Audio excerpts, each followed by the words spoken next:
Hello every one, എല്ലാവർക്കും 5ാം ക്ലാസ്സുകാരുടെ മാത്സിൻ്റെ പുതിയ video ക്ലാസ്സിലേക്ക് വെൽക്കം. എടുക്കാനുള്ള പേജ് നമ്പർ കാണുന്നില്ല കേട്ടോ, ഒരു മിനിറ്റ്. ഓക്കെ, എന്തായാലും ചാപ്റ്റർ 8 എടുക്കാനുള്ളത് ഫ്രാക്ഷൻസ്. ഈ ചാപ്റ്റർ നമ്മൾ ഈ വർഷം തന്നെ കുറച്ച് പഠിച്ചു വന്നത് തന്നെയാണ്. ഫ്രാക്ഷണൽ ഷെയർ നോക്കാം. അതായത് ഈ 4 cakes are divide between 2 persons. 4 cake 2 പേർക്ക് വീതിച്ചു കൊടുത്താൽ 4 കേക്ക് 2 പേർക്ക് വീതിച്ചു കൊടുത്താൽ how many cakes would each of them get? 4 cake 2 വീതിച്ചു കൊടുത്താൽ 4 ഡിവൈഡഡ് ബൈ 2 കേക്ക്സ് കിട്ടും ഓരോരുത്തർക്കും, അല്ലേ? What if it's 2 cakes? 2 cake 2 പേർക്ക് ഡിവൈഡ് ചെയ്യാന്നുണ്ടെങ്കിൽ 2 കേക്ക്സ് ഡിവൈഡഡ് ബൈ 2 എല്ലാവർക്കും 1 കേക്ക് കിട്ടും, അല്ലേ? Then what if there is only 1 cake? അവിടെ ആ ഒറ്റ കേക്കേ ഉള്ളൂ. 1 cake divided by 2. 1 cake divided by 2. ഒന്നിനെ 2 ആക്കി ഡിവൈഡ് ചെയ്തു. That is 1 get half a cake, അല്ലെ? അര കേക്ക് കിട്ടും. 1 ബൈ 2. 1 ഡിവൈഡഡ് ബൈ 2 പറഞ്ഞാൽ 1 by 2. Okay, 1 cake is equal divide among 3 persons. അതായത് ഒരു കേക്ക് ഉണ്ട് 3 പേർക്ക് ഡിവൈഡ് ചെയ്യാൻ പറഞ്ഞു. ഒരു കേക്ക് ഉണ്ട് 3 പേർക്ക് ഡിവൈഡ് ചെയ്യാൻ പറഞ്ഞു. അപ്പോൾ ഒരാൾക്ക് എത്ര കിട്ടും? 1 ബൈ 3. ഒരു കേക്ക് ഉണ്ടായിരുന്നു, അതിനെ 3 ഈക്വൽ പീസ് ആക്കിയാൽ ഇത് 1 ബൈ 3, ഇത് 1 ബൈ 3, ഇത് 1 ബൈ 3. അങ്ങനെയാണെങ്കിൽ 2 cakes divide among 3 persons. 2 cake ഉണ്ടായിരുന്നു, ആ 2 കേക്ക് 3 പേർക്ക് വീതിച്ചു കൊടുത്താൽ 2 കേക്ക് ഉണ്ടായിരുന്നു, അത് 3 പേർക്ക് വീതിച്ചു കൊടുത്താൽ ഓരോരുത്തർക്കും 2 ബൈ 3 കേക്ക് കിട്ടും. ഓരോരുത്തർക്കും 2 ബൈ 3 കേക്ക് കിട്ടും. നോക്കാം നമുക്ക് എങ്ങനെയാണുള്ളത്. നമ്മൾ എന്ത് ചെയ്യും? ആദ്യം ഒരു കേക്കിനെ 3 ഈക്വൽ പീസ് ആക്കും. ഇത് എ എന്നുള്ള കുട്ടിയാണ്, ഇത് ബി ആണ്, സി ആണ്. എല്ലാവർക്കും ഓരോ കഷ്ണം കൊടുത്തു. ദെൻ രണ്ടാമത്തെ കേക്ക് ഉണ്ടായിരുന്നല്ലോ, രണ്ടാമത്തെ കേക്കിനെയും 3 ഈക്വൽ പീസ് ആക്കും. ഇത് എ കൊടുത്തു, ഇത് ബി കൊടുത്തു, സി കൊടുത്തു. ടോട്ടൽ 2 പേർക്കും, ടോട്ടൽ 3 പേർക്ക് എത്ര കഷ്ണം കിട്ടിയതാ? 2 കഷ്ണം വെച്ച് കിട്ടി. അതായത് 2 by 3 of a whole cake. മുഴുവൻ കേക്കിന്റെ 2 ബൈ 3 ഭാഗം ആർക്ക് കിട്ടുന്നുണ്ട്? ഓരോരുത്തർക്കും കിട്ടും. ഇവിടെ നോക്കിയതാ, ഇതൊരു ഫുൾ കേക്ക് ആണെന്നുണ്ടെങ്കിൽ ഇതാ നമ്മളിങ്ങനെ വെച്ച് നോക്കുമ്പോൾ 1 2 3 3 കഷ്ണത്തിൽ 2 കഷ്ണവും ഒരാൾ കിട്ടുന്നുണ്ട്. 2 by 3 of a whole cake. ഇവിടെ നോക്കാം, ഇതേപോലെ തന്നെയാണ്. 2 മീറ്റർ റിബൺ 3 കിഡ്സിന് ഡിവൈഡ് തീർക്കാണ്. 2 മീറ്റർ റിബൺ 3 കുട്ടികൾക്ക് വീതിച്ചു കൊടുക്കുകയാണ്. 2 മീറ്റർ റിബൺ 3 കുട്ടികൾക്ക് വീതിച്ചു കൊടുക്കുമ്പോൾ ഓരോ കുട്ടിക്കും എത്ര കിട്ടും? 2 by 3 metre, 2 by 3 metre, 2 by 3 metre. ഓരോ കുട്ടികൾക്കും 2 by 3 2 by 3 metre. Okay, 2 metre ribbon 3 കുട്ടികൾക്ക് ഡിവൈഡ് ചെയ്യുമ്പോൾ ഓരോരുത്തർക്കും 2 ബൈ 3 മീറ്റർ റിബൺ കിട്ടും. ഈ ക്വസ്റ്റ്യൻ നോക്കാം. If 3 cakes are divided equally among 4 persons, what fraction of a cake would each get? 3 cake 4 പേർക്കാണ് divide ചെയ്യുന്നത്. അങ്ങനെയാണെങ്കിൽ ഓരോരുത്തർക്കും 3 ബൈ 4 ഫ്രാക്ഷൻ കേക്ക് കിട്ടും. 3 by 4 fraction cake. If a 3 meter long ribbon is cut into 4 equal pieces, 3 മീറ്ററിന്റെ long ribbon 4 equal piece ആക്കി divide ചെയ്ത് കഴിഞ്ഞാൽ what would be the length of a piece in metre? എത്ര ഉണ്ടാക്കി? 3 metre ribbon 4 പേർക്ക് divide കൊടുത്താൽ ഓരോരുത്തർക്കും 3 by 4 metre കിട്ടും. 3 ബൈ 4 മീറ്റർ. ഒരു മീറ്ററിന്റെ 3/4 ഭാഗം കിട്ടും. ഒരു മീറ്ററിന്റെ 3 ബൈ 4 ഭാഗം കിട്ടും കേട്ടോ. ഒരു മീറ്ററിന്റെ 3 ബൈ 4 ഭാഗം കിട്ടും. 3 by 4 metre. If 3 litres of milk is divide equally among 4 persons, 3 litre പാല് 4 പേർക്ക് ഡിവൈഡ് കൊടുത്തു കഴിഞ്ഞാൽ how much milk would each get in litre? ഒരാൾക്ക് എത്ര കിട്ടും? സിമ്പിളാണ്. 3 ലിറ്റർ പാല് 4 പേർക്ക് ഡിവൈഡ് കൊടുത്താൽ ഓരോരുത്തർക്കും 3 ബൈ 4 ലിറ്റർ മിൽക്ക് കിട്ടും. 3/4 ലിറ്റർ മിൽക്ക് കിട്ടും. 3 ബൈ 4 ലിറ്റർ മിൽക്ക് കിട്ടും. 3/4 ലിറ്റർ, 3/4 ലിറ്റർ മിൽക്ക് കിട്ടും. Okay, if A 2 meter long rope is cut into 5 equal pieces, what would be the length of each piece in metre? 2 മീറ്ററിൻ്റെ ribbon 5 കഷ്ണമാക്കി മുറിച്ചു കഴിഞ്ഞാൽ, വെറും 5 കഷ്ണമല്ല, 5 equal പീസാണ്. 5 equal പീസാക്കി മുറിച്ചു കഴിഞ്ഞാൽ ഓരോരുത്തർക്കും 2/5 മീറ്റർ കിട്ടും. 2/5 മീറ്റർ എങ്ങനെ കിട്ടുക? 2 മീറ്റർ റിബണെ 5 ഈക്വൽ പീസാക്കിയാൽ ഓരോ പീസും 2നെ 5 കഷ്ണാക്കിയതായിരിക്കും. 2 divided by 5, 2/5 meter. 4 kilograms of sugar is divided into 5 packets of same weight. How much sugar in kilograms is there in each packet? 4 kilogram പഞ്ചസാര തുല്യമായിട്ട് ഈക്വൽ ആയിട്ട് 5 പാക്കറ്റ്സിലേക്ക് നമ്മൾ ഡിവൈഡ് ചെയ്തു. അങ്ങനെയാണെങ്കിൽ ഒരു പാക്കറ്റിൽ എത്ര കിലോഗ്രാം ഉണ്ടാകും എന്നാണ് ചോദ്യം.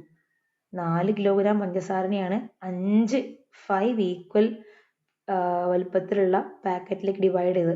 സോ ഓരോന്നിലും 4/5 കിലോഗ്രാം എന്തുണ്ടായിരിക്കും? 4/5 കിലോഗ്രാം എന്തുണ്ടായിരിക്കും? ഷുഗർ ഉണ്ടായിരിക്കും. ഓക്കെ, ഇനി ബാക്കി നോക്കാം. ന്യൂ ഫ്രാക്ഷൻസ് ആണ്. അതായത് 2 cakes are divided equally among 3 persons. 2 cake 3 പേർക്ക് ഡിവൈഡ് ചെയ്യുമ്പോൾ ഓരോ കുട്ടികൾക്കും 2/3 കിട്ടും. അങ്ങനെയാണെങ്കിൽ if 3 cakes equally divide among 2 children, 3 cake 2 പേർക്ക് ഡിവൈഡ് ചെയ്യുമ്പോൾ 3/2 വരും. 3 കേക്ക് 2 പേർക്ക് ഡിവൈഡ് ചെയ്യുമ്പോൾ എന്ത് വരും?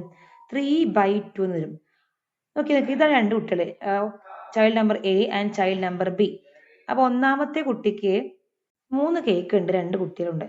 ഫസ്റ്റ് കേക്ക് നമ്മൾ എക്ക് കൊടുത്തു, സെക്കൻഡ് കേക്ക് ബിക്ക് കൊടുത്തു, തേർഡ് കേക്ക് നമ്മൾ 2 പേർക്കും ഈക്വലി ഡിവൈഡ് ചെയ്താൽ മതി അല്ലേ?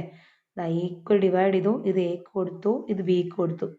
ഇപ്പോൾ ഒരു കുട്ടിക്ക് ഒരു ഫുൾ കേക്കും കിട്ടി, ഒരു ഹാഫ് കേക്കും കിട്ടി. അതായത് 3 കേക്ക് 2 പേർക്ക് ഡിവൈഡ് ചെയ്യുമ്പോൾ 3/2 വിച്ച് ഈസ് ഈക്വൽ ടു 1.5. അതായത് ഒരു ഫുൾ കേക്കും ഉണ്ടാവും, പിന്നെ ഒരു ഹാഫ് കേക്കും ഉണ്ടാവും. 3/2 അല്ലേ? 3/2 3നെ 2ആക്കി ഡിവൈഡ് ചെയ്താൽ 1.5 അല്ലേ? 1ഉം ഒരു ഹാഫും ഉണ്ടായിരിക്കും, 1.5. ഓക്കെ, ഇത് നോക്കാം നമുക്ക്. താഴെ പിക്ചർ നോക്കിയാൽ ഒരു കുട്ടിക്ക് ഫുൾ കേക്കും ഉണ്ടാവും, ഒരു ഹാഫ് കേക്കും ഉണ്ടാവും അല്ലേ? 1.5 കേക്ക്. ഇനി വേറൊരു എക്സാമ്പിൾ നോക്കാം. 3 meter long ribbon cut into 2 equal piece. 3 മീറ്ററിന്റെ വലിപ്പത്തിലുള്ള റിബൺ 3 മീറ്റർ വലിപ്പത്തിലുള്ള റിബൺ 2 ഈക്വൽ പീസ് ആക്കി ഡിവൈഡ് ചെയ്ത് കഴിഞ്ഞാൽ എത്ര ഉണ്ടായിരിക്കും ഓരോന്നും? Yes, 1.5 metre. 3 മീറ്റർ റിബൺ 2ആക്കി ഡിവൈഡ് ചെയ്ത് കഴിഞ്ഞാൽ 3/2 ആണ് ഉണ്ടാവുക. 3/2 പറഞ്ഞാൽ 3ന്റെ പകുതി, 1.5. ഓക്കെ, ഇവിടെ റിബൺ ഉണ്ട് 1.5. 1 മീറ്ററും ഉണ്ടായിരിക്കും, പിന്നെ ഹാഫും ഉണ്ടാവും, 1.5. ഇതും 1.5. ടോട്ടൽ ഉണ്ടായ 3 മീറ്ററിനെ ഡിവൈഡ് ചെയ്തതാണ് കേട്ടോ. ഓക്കെ, അപ്പോൾ 3/2 പറഞ്ഞാൽ 1.5 ആണ്. വേറെ ക്വസ്റ്റ്യൻ നോക്കാം. 9 liters ഓഫ് മിൽക്ക് നമ്മൾ എന്ത് ചെയ്തു? 4 കിഡ്സിന് ഡിവൈഡ് ചെയ്തു. 9 liters ഓഫ് മിൽക്ക് 4 കിഡ്സിന് ഡിവൈഡ് ചെയ്താൽ 9/4 വരും. ചെയ്ത് നോക്കാം. 9/4, 9 divided by 4. 9ൽ എത്ര 4 ഉണ്ട്? 2 ഉണ്ട്. 2 into 4 8 വരും. 9 minus 8 1 വരും. ഇതർത്ഥം എന്താണ്? 9 liter ഓഫ് മിൽക്ക് 4 സ്റ്റുഡൻസിന് 4 കിഡ്സിന് ഡിവൈഡ് ചെയ്ത് കഴിഞ്ഞാൽ എല്ലാവർക്കും കൃത്യം 2 ലിറ്റർ കിട്ടും. എല്ലാവർക്കും കൃത്യം 2 ലിറ്റർ കിട്ടും. ബാക്കി വന്ന റിമൈൻഡറാണ് ഈ 1. ബാക്കിയുള്ള റിമൈൻഡറാണ് 1. ബാക്കി വന്ന റിമൈൻഡറായ 1നെയും നമ്മൾ എന്ത് ചെയ്യണം? എത്ര കുട്ടികളുണ്ടോ അത്ര ഡിവൈഡ് ചെയ്യണം, 1/4. അതായത് 9 ലിറ്റർ ഓഫ് മിൽക്ക് 4 കിഡ്സിന് ഡിവൈഡ് ചെയ്യുമ്പോൾ ഓരോ കുട്ടിക്കും 2 1/4 കിട്ടും. 2 1/4 കിട്ടും. 2 1/4 കിട്ടും. ഓക്കെ, 2 1/4. 9/4 എന്ന് പറഞ്ഞാൽ 2 1/4 ആണ്.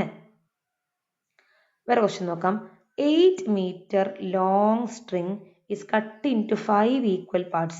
8 മീറ്റർ വലിപ്പത്തിലുള്ള ലോങ് സ്ട്രിങ് ഉണ്ടായിരുന്നു, അത് 5 ഈക്വൽ പാർട്സ് ആയി കട്ട് ചെയ്തു. What would be the length of each piece? അങ്ങനെയാണെങ്കിൽ ഓരോ പീസും എത്ര വലിപ്പം ഉണ്ടാകുന്നുള്ളത്? 8 മീറ്റർ വലിപ്പത്തിലുള്ള റിബണിനെ 5 ഈക്വൽ പീസ് ആക്കി, 8/5. 8നെ 5 കൊണ്ട് ഡിവൈഡ് നോക്കുക. 8നെ 5 കൊണ്ട് ഡിവൈഡ് ചെയ്യാം. 8ൽ എത്ര 5 ഉണ്ട്? 1. 1 ഇൻറ്റു 5 5. 8 മൈനസ് 5 3. ഇതിൻ്റെ അർത്ഥം എന്താണ്? 8 മീറ്റർ വലിപ്പത്തിലുള്ള ലോങ് സ്ട്രിങ് 5 ഈക്വൽ പീസാക്കി ഡിവൈഡ് ചെയ്ത് കഴിഞ്ഞാൽ ഓരോ പീസും എല്ലാവർക്കും കൃത്യം 1 കിട്ടും. ഈ 1 ഉണ്ടാവും. ബാക്കി വന്ന റിമൈൻഡർ ആണ് 3. ബാക്കി വന്ന റിമൈൻഡറിനെയും നമ്മൾ എന്ത് ചെയ്യണം? 5 കൊണ്ട് ഡിവൈഡ് ചെയ്യണം. 1 3/5 മീറ്റർ ഉണ്ടായിരിക്കും. 1 മീറ്റർ തികച്ചുണ്ടായിരിക്കും. പിന്നെ 3/5 മീറ്റർ ഉണ്ടാവും കേട്ടോ. 1 3/5 മീറ്റർ. അടുത്ത ക്വസ്റ്റ്യൻ നോക്കാം. If 15 liters of kerosene equally divide into 4 cans. 15 litre മണ്ണെണ്ണ 4 ക്യാനുകളിലേക്ക് ഈക്വലി ഡിവൈഡ് ചെയ്തു. How much does each can contain? അങ്ങനെയാണെങ്കിൽ ഓരോ ക്യാനിലും എത്ര ഉണ്ടാവും എന്ന് ചോദ്യം. 15/4. 15 ലിറ്റർ 4 ആക്കി ഡിവൈഡ് ചെയ്തു. 15 ഡിവൈഡഡ് ബൈ 4. 15 എത്ര 4 ഉണ്ട്? 3. 3 ഇൻറ്റു 4 12. 15 മൈനസ് 12 3. ഇതിൻ്റെ അർത്ഥം എന്താണ്? 15 ലിറ്റർ ഓഫ് കെറോസിൻ 4 ക്യാൻസിലേക്ക് ഡിവൈഡ് ചെയ്യുമ്പോൾ ആദ്യം എല്ലാ ക്യാനിലേക്കും കൃത്യം 3 ലിറ്റർ കിട്ടും. ഓക്കെ, അപ്പോൾ 3 ഇൻറ്റു 4 12 ലിറ്റർ ആയി. ബാക്കി എന്ത് വന്നു? ബാക്കി ഒരു 3 ലിറ്റർ ബാക്കി വന്ന റിമൈൻഡർ. ആ ബാക്കി വന്ന റിമൈൻഡർ ആയിട്ടുള്ള 3 ലിറ്ററിനെയും നമ്മൾ എന്ത് ചെയ്യണം? എത്ര കുപ്പികളുണ്ടോ 4 അല്ലേ, ആ 4 ക്യാനിലേക്ക് നമ്മൾ എന്ത് ചെയ്യണം? നിറച്ചു കൊടുക്കണം. 3/4 ലിറ്റർ. 3.25 ലിറ്റർ ഉണ്ടായിരിക്കും ഓരോത്തിലെയും kerosene. Next question. If 25 kilograms of sugar 25 kilogram sugar is equally divide among 8 persons. 25 kilo പഞ്ചസാര 8 പേർക്ക് ഡിവൈഡ് ചെയ്യണം. അങ്ങനെയാണെങ്കിൽ how much would each get in kilograms? എല്ലാവർക്കും എത്ര വെച്ച് കിട്ടുമെന്നാണ് ചോദ്യം. നോക്കാം. 25 ഡിവൈഡഡ് ബൈ 8. 25 കിലോ പഞ്ചസാര 8 പേർക്ക് ഡിവൈഡ് ചെയ്യാണ്. 25 ഡിവൈഡഡ് ബൈ 8. 8ൽ എത്ര 25 ഉണ്ട്? 3. 3 ഇൻറ്റു 8 24 ആണ്. ബാലൻസ് 1. ഇതിനർത്ഥം എന്താണ്? 25 കിലോ പഞ്ചസാര 25 കിലോഗ്രാം ഷുഗർ 8 persons ഡിവൈഡ് ചെയ്യുമ്പോൾ എല്ലാവർക്കും ആദ്യം കൃത്യം 3 kilograms കിട്ടും. ബാക്കി വന്ന ഈ റിമൈൻഡറില്ലേ 1, ബാക്കി വന്ന റിമൈൻഡറുള്ള ആ 1 കിലോഗ്രാമിന് നമ്മൾ എന്ത് ചെയ്യണം? എത്ര പേരുണ്ടോ അത്ര പേർക്ക് ഡിവൈഡ് ചെയ്യണം. That is 3 1/8 kilogram. 3 1/8 കിലോഗ്രാം. അപ്പോൾ എല്ലാതും ഏകദേശം ഒരേ പാറ്റേൺ തന്നെയാണ്. കുറച്ച് ഫാസ്റ്റായിട്ട് തന്നെയാണ് പറഞ്ഞത്, കാരണം വീഡിയോ നമുക്ക് വേണമെങ്കിൽ നമുക്ക് റിപ്പീറ്റ് ചെയ്ത് കേൾക്കാം. അപ്പോൾ ഞാൻ ഓരോ ക്വസ്റ്റ്യൻസ് 2 വട്ടം പറയുന്നില്ല. വീഡിയോ ക്ലാസ് ആയതുകൊണ്ട് നിങ്ങൾക്ക് എന്ത് ചെയ്യാൻ പറ്റും? അത്രയും തവണ റിപ്പീറ്റ് ചെയ്ത് കേൾക്കാൻ വേണ്ടി പറ്റും. Okay, thank you.